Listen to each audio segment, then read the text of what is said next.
ഇപ്പോൾ ഈ Iran Israel സംഘർഷം അത് എത്രയും പെട്ടെന്ന് പരിഹരിച്ച് എത്രയും പെട്ടെന്ന് സംഭവം ക്ലിയർ ചെയ്യാനായിരിക്കുമല്ലോ ഇസ്രയേലിനെ ആഗ്രഹിക്കുക.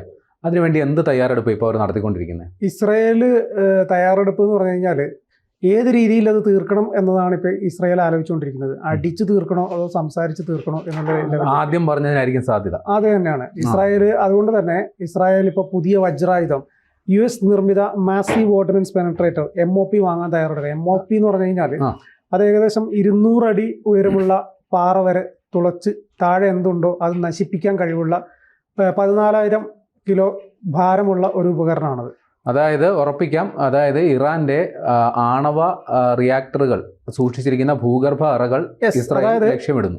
ഇസ്രായേൽ ലക്ഷ്യമിടുന്നു. ഇപ്പൊ ഇതുവരെ കുറെ നശിപ്പിച്ചിട്ടുണ്ട്, ഇറാന്റെ കുറെ കാര്യങ്ങളൊക്കെ നശിപ്പിച്ചിട്ടുണ്ട് എന്ന് പറയുന്നുണ്ടെങ്കിൽ പോലും ഇപ്പോൾ പ്രേമം സൂചിപ്പിച്ചതുപോലെ പർവ്വതത്തിനടിയിലൊക്കെ ഇറാൻ സൂക്ഷിച്ചു വെച്ചിരിക്കുന്ന പല കാര്യങ്ങളും തകർക്കാൻ ഇസ്രായേലിന് സാധിച്ചിട്ടില്ല. അത് മനസ്സിലാക്കിക്കൊണ്ട് തന്നെയാണ് ഇസ്രായേൽ ഇതുപോലുള്ള ഒരു ഉപകരണം MOP അത് 2000-ന്റെ തുടക്കത്തിലാണ് അമേരിക്ക വികസിപ്പിച്ചെടുത്തത്. അത് ഒരുപാട് പരീക്ഷണങ്ങളൊക്കെ നടത്തിയിട്ട് അത് കൃത്യമായിട്ട് എവിടെയാണോ നമ്മൾ ടാർഗറ്റ് ചെയ്ത് അടിക്കാൻ പറ്റുന്നത്, നമ്മൾ ലക്ഷ്യം വെക്കുന്നത് അവിടെ അടിക്കാൻ പറ്റും എന്നവർ തെളിയിച്ചിട്ടുള്ള ഒരു ഉപകരണമാണ്. അതുകൊണ്ട് തന്നെയാണ് അവസാന നിമിഷം എന്ന് കരുതിയിട്ട് ഇസ്രായേൽ ഇങ്ങനെ ഒരു ഉപകരണം അമേരിക്കയിൽ നിന്ന് വാങ്ങുന്നത്. ഓൾറെഡി അമേരിക്കയായിട്ട് ടൈപ്പ് ആണെന്നുള്ള കാര്യം നമുക്കറിയാം. ടൈപ്പ് മാത്രമല്ല, ഒരു മച്ചാനും അതായത് ഇറാനെ അടിക്കാനുള്ള എല്ലാ ഉപകരണങ്ങളും അമേരിക്ക കൊടുക്കുന്നുണ്ട്. സ്വാഭാവികമായിട്ടും ഈ ഉപകരണം കൂടെ കൊടുക്കും. കാരണം അവരുടെ ആണവ നിലയങ്ങളും അവരെ എല്ലാം നശിപ്പിച്ച് ഇല്ലാതാക്കണമെങ്കിൽ ഇതുപോലെ പർവ്വതത്തിനടിയിലും എത്രയോ കിലോമീറ്ററുകൾ താഴെ സൂക്ഷിച്ചു വെച്ചിരിക്കുന്ന കാര്യങ്ങളെല്ലാം നശിപ്പിക്കണം എന്നാണ്. അതായത് US സൈന്യം GBU-57A-B മാസീവ് ഓർഡിനൻസ് പെനട്രേറ്റർ ഏറ്റവും ശക്തമായ നോൺ ന്യൂക്ലിയർ ബങ്കർ ബസ്റ്ററാണ്. എങ്ങനെയുണ്ടാവും ഇപ്പം ഇസ്രായേൽ ഈ ഒരു സാധനം കൂടെ മേടിച്ച് വെച്ച് കഴിഞ്ഞാൽ ഇറാന്റെ കാര്യത്തിൽ ഇനി എന്തായിരിക്കും? സഞ്ജയന കാർഡ് അടിക്കാൻ കൊടുത്തു കാണും. തീർച്ചയായിട്ടും അത് തന്നെ സംഭവിക്കുന്നുള്ളൂ. പക്ഷെ ഇപ്പോൾ ഇറാൻ ഇസ്രായേൽ യുദ്ധം നടക്കുന്ന സമയത്ത് ഇപ്പോൾ ഏകദേശം ഒരു 5-6 ദിവസമായി എന്നാണ് എനിക്ക് തോന്നുന്നത്. ഇത്രയും ദിവസം ആയിട്ടും ഇറാൻ അടിക്കുന്നുണ്ട് എന്ന് പറയുന്നതല്ലാതെ ശക്തമായിട്ടുള്ള ഒരു ആക്രമണം ഇറാന്റെ ഭാഗത്ത് അതിനുള്ള ശേഷി ഇല്ലാതായി. ഒരു പക്ഷേ ഇറാന് അറിയാം, ഇസ്രായേൽ നിൽക്കുന്നു, ഇസ്രായേലിന് സപ്പോർട്ടായിട്ട് ഈ പറഞ്ഞതുപോലെ അമേരിക്ക നിൽക്കുന്നു, അമേരിക്ക വേണ്ട ആയുധങ്ങളെല്ലാം കൊടുക്കുന്നു. ഇസ്രായേൽ ഈ ഇറാന്റെ കൈവശമുള്ള ആയുധങ്ങളെല്ലാം തന്നെ ഇസ്രായേൽ അടിച്ചു തീർത്ത് നശിപ്പിച്ചു കളയെന്ന് പറഞ്ഞു. ഇനി അതേ സമയത്ത് ഇറാന് എൻ്റെ മുന്നിലുള്ള ലക്ഷ്യം എന്ന് പറഞ്ഞു കഴിഞ്ഞാൽ ഇതെങ്ങനെയെങ്കിലും തീർക്കുക എന്നുള്ളത് മാത്രമേ ഉള്ളൂ. ഇപ്പോൾ ഈ അമേരിക്കയുടെ കൈവശമുള്ള ആയുധങ്ങൾ വീണ്ടും ഇസ്രായേൽ ഇതുപോലെ വാങ്ങിക്കുന്നു എന്ന് പറയുമ്പോൾ സ്വാഭാവികമായിട്ടും ഇറാൻ അടുത്ത ലക്ഷ്യം വെക്കുന്നത് എന്താ? എങ്ങനെയെങ്കിലും മറ്റ് രാഷ്ട്രങ്ങളെ കൂട്ടിയിട്ട് ഇത് അവസാനിപ്പിക്കാനുള്ള നീക്കമാണ്. അപ്പോൾ അങ്ങനെ ഒരു നീക്കത്തിലേക്ക് ഇറാൻ പോകുമ്പോൾ ഇനി ഇതിൻ്റെ തുടർച്ച എന്തായിരിക്കും എന്നാണ് പറയാൻ മനസ്സിലാക്കുന്നത്. അതായത് ഇപ്പോൾ ഇറാനും അവസാന കൈ നോക്കുകയാണ്, അറ്റ കൈ പ്രയോഗമൊക്കെ ഇറാനും അവരുടെ കയ്യിലുള്ള ഏറ്റവും ബെസ്റ്റ് സാധനങ്ങളൊക്കെ വെച്ച് ഇപ്പോൾ അവസാന യുദ്ധമാണ് ഇറാനും നടത്തുന്നത്. പക്ഷേ അത് എത്ര കാലം നീണ്ടു നിൽക്കുമെന്നറിയില്ല. എനിക്ക് ഇപ്പം വന്ന റിപ്പോർട്ടുകൾ പ്രകാരം ഇറാൻ ഹൈപ്പർസോണിക് മിസൈലുകൾ, അതായത് ഇറാൻ്റെ കൈവശമുള്ള ദീർഘദൂര എന്നാൽ കുറച്ചുകൂടി ആഘാതം ഏൽപ്പിക്കാൻ സാധ്യതയുള്ള ഹൈപ്പർസോണിക് മിസൈലുകളൊക്കെ വെച്ചിട്ടാണ് കഴിഞ്ഞ ദിവസം ആക്രമണം നടത്തിയത്.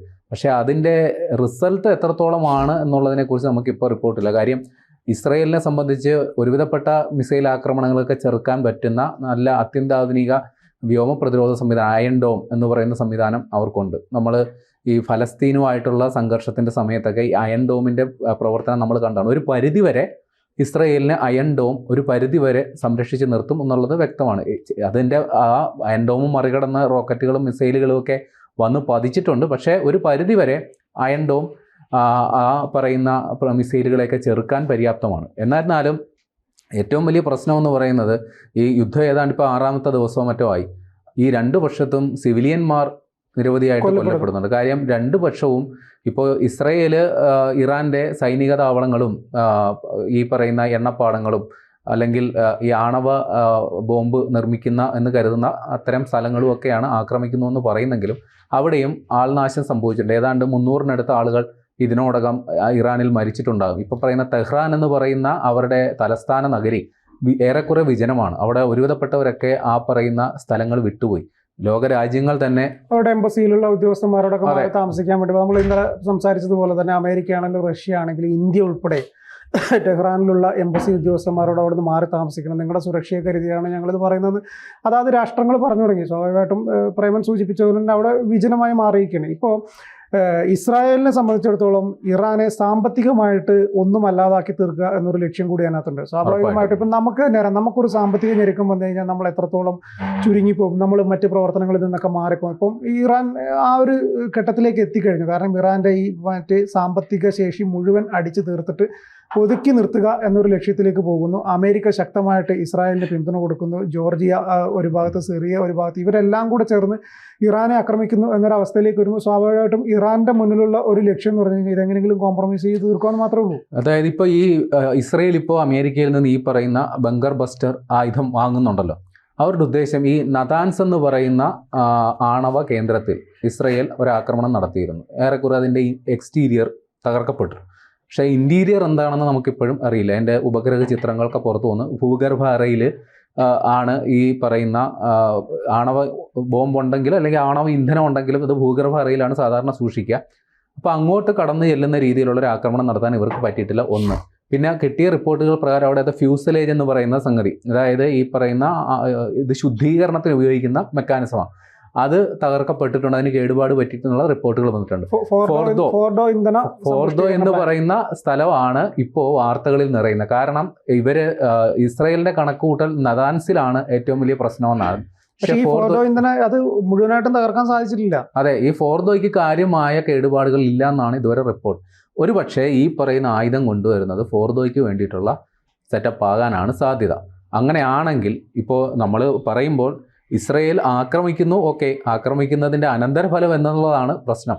ഈ പറയുന്ന ആക്രമണത്തിൽ ഈ ആണവ ഇന്ധനത്തിന് എന്തെങ്കിലും ചോർച്ച സംഭവിക്കുകയോ ആണവ വികിരണം ഉണ്ടാകുകയോ ചെയ്തു കഴിഞ്ഞാൽ പിന്നെ അത് ഒരു വലിയ ദുരന്തത്തിലേക്ക് പോകും. ഒരു പക്ഷേ ഈ പറയുന്ന ആയുധങ്ങളൊക്കെ വാങ്ങുന്നത് പ്രയോഗിക്കാൻ വേണ്ടി ആകാൻ സാധ്യതയില്ല. കാര്യം അങ്ങനെ പ്രയോഗിച്ചു കഴിഞ്ഞാൽ അതൊരു ആറ്റം ബോംബ് പൊട്ടുന്നതിനും ആറ്റം ബോംബ് ഇടുന്നതിനും ഇതും തമ്മിൽ വലിയ വ്യത്യാസമില്ല. കാര്യം ആ പറയുന്ന സംഭരണ കേന്ദ്രം തകർക്കപ്പെട്ടാൽ സ്വാഭാവികമായും ആണവ വികിരണം ഉണ്ടാകും. ഇവർ കൊണ്ട് ബോംബ് ഇടണ്ടെന്ന അവിടുത്തെ ബോംബ് തന്നെ അത് തന്നെ പൊട്ടിത്തെറിക്കുന്നതിന് തുല്യമാകും. അതുകൊണ്ട് തന്നെ എനിക്ക് തോന്നുന്നു ഇറാനെ സമ്മർദ്ദത്തിലാക്കാൻ വേണ്ടിയിട്ടുള്ള ഒരു ശ്രമങ്ങളുടെ ഭാഗമായിട്ടായിരിക്കണം ഇസ്രയേൽ ഇങ്ങനെ വാങ്ങുന്നത്. കാര്യം അവരുടെ ഉദ്ദേശം വ്യക്തമാണ്.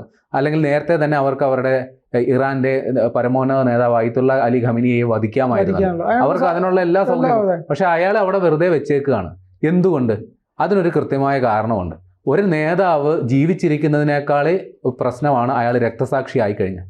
ഇപ്പോൾ ഉദാഹരണം പറയാം, ഇറാഖിലെ സദാം ഹുസൈൻ, അയാൾ ജീവിച്ചിരിക്കുന്നതിനേക്കാൾ വലിയ ഹീറോയിക് പ്രതീതിയാണ് രക്തസാക്ഷിയായ സദാം ഹുസൈൻ്റെ കാര്യം. ഇങ്ങനെ പല പല ഉദാഹരണങ്ങൾ. ഈ പറയുന്ന ഒസാമ ബിൻ ലാദനെ വധിച്ചതിന് ശേഷം മൃതദേഹം പോലും ആരും കാണിക്കാത്ത രീതിയിൽ, ഒരു ശവകുടീരം പോലും ഇല്ലാത്ത രീതിയിൽ സംസ്കരിച്ചതിൻ്റെ കാര്യം എന്താ? അതെ, അയാൾ ജീവിച്ചിരിക്കുന്നതിനേക്കാൾ അപകടകാരിയാണ് അയാൾ മരിച്ചു കഴിഞ്ഞാൽ. വൈകാരികത എന്ന് പറയുന്ന ഒരു വലിയ ഘടകമാണ്. ഈ അയത്തുള്ള അലി ഖമനിയെ വധിച്ചു കഴിഞ്ഞാൽ ഉണ്ടാകുന്ന വൈകാരികത ആ ഒരു മറ്റ് മുസ്ലിം രാഷ്ട്രങ്ങളെ ഏകോപിപ്പിക്കാനും ഇവർക്കെതിരെ തിരിയാനുള്ള സാധ്യത. അതുകൊണ്ട് മാത്രമാണ് ഈ പറയുന്ന അയത്തുള്ള അലി ഖമനിയെ കൊല്ലാതെ അവിടെ അവശേഷിപ്പിച്ചു. വേണമെങ്കിൽ ഇസ്രായേൽ അവർക്ക് മറ്റ് ഉന്നത സൈനിക മേധാവികളെ പോലും സ്വപ്നത്തിൽ വിചാരിക്കാൻ പറ്റാത്ത രീതിയിൽ അവർ വധിച്ചു കഴിഞ്ഞു. അപ്പോൾ ഇയാളെ അപ്പോൾ ഇസ്രായേലിന് എന്തും ആകാം. പക്ഷേ ഇവരെ ഇങ്ങനെ വെച്ചേക്കുന്നത് ഇവരെ പരമാവധി സമ്മർദ്ദത്തിലാക്കുക. നേരിട്ടുള്ള ആക്രമണം ഉണ്ടാകാൻ സാധ്യതയുണ്ടെങ്കിൽ നേരത്തെ തന്നെ ഇയാളുടെ വധം നടന്നേനെ. അപ്പോൾ ഇതും ഈ പറയുന്ന വജ്രായുധം കൊണ്ടുവന്നാൽ തന്നെയും അത് പ്രയോഗിക്കാനായിരിക്കില്ല. ഒരു പക്ഷേ ഈ പറയുന്ന ഇറാനെ ഭയപ്പെടുത്തുക, സമ്മർദ്ദത്തിലാക്കുക, ഈ പറയുന്ന ആണവ നിർവ്യാപന കരാറിലേക്ക് എത്തുക. ചിലപ്പോൾ ഒരു പക്ഷേ അവിടെ ഒരു ഭരണമാറ്റം ഇസ്രായേൽ ആഗ്രഹിക്കുന്നുണ്ടാവും. അതും സാധ്യമാക്കുക എന്നതായിരിക്കണം.